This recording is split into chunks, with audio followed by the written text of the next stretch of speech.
Kelantan Rantau பஞ்சாங்கில் சுங்கத்துறை மேற்கொண்ட அதிரடி சோதனை நடவடிக்கையில் 1 கோடி ரிங்கிட் மதிப்புள்ள 102 கிலோ எடை கொண்ட கஞ்சா பூ பறிமுதல் செய்யப்பட்டுள்ளது. ரந்தாவ் பஞ்சாங் பேருந்து நிலையத்திலும் தீர்வையற்ற பகுதியிலும் நின்று கொண்டு இருந்த 2 பெண்கள் மற்றும் ஓர் ஆடவரை சுங்கத்துறை தடுத்து நிறுத்தி சோதனையிட்ட போது பெரிய அளவிலான கஞ்சா பூ பறிமுதல் செய்யப்பட்டதாக கிளாந்தான் மாநில சுங்கத்துறை இயக்குனர் வான் ஜமால் அப்துல் சலாம் வான் லாங் தெரிவித்தார்.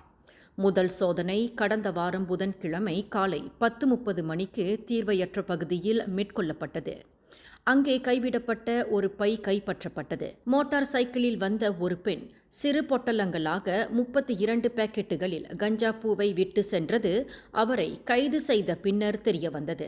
அந்த பெண்ணிடம் நடத்தப்பட்ட விசாரணைக்கு பின்னர் மேலும் ஓர் ஆணும் பெண்ணும் ரந்தாவ் பஞ்சாங் பேருந்து நிலையத்தில் கைது செய்யப்பட்டனர். அவர்களிடம் இருந்து 60 பாக்கெட்டுகளை உள்ளடக்கிய கஞ்சா பூவை கொண்ட மேலும் 2 பைகள் கைப்பற்றப்பட்டதாக வான் ஜமால் அப்துல் சலாம் இன்று வெளியிட்ட ஓர் அறிக்கையில் தெரிவித்துள்ளார்.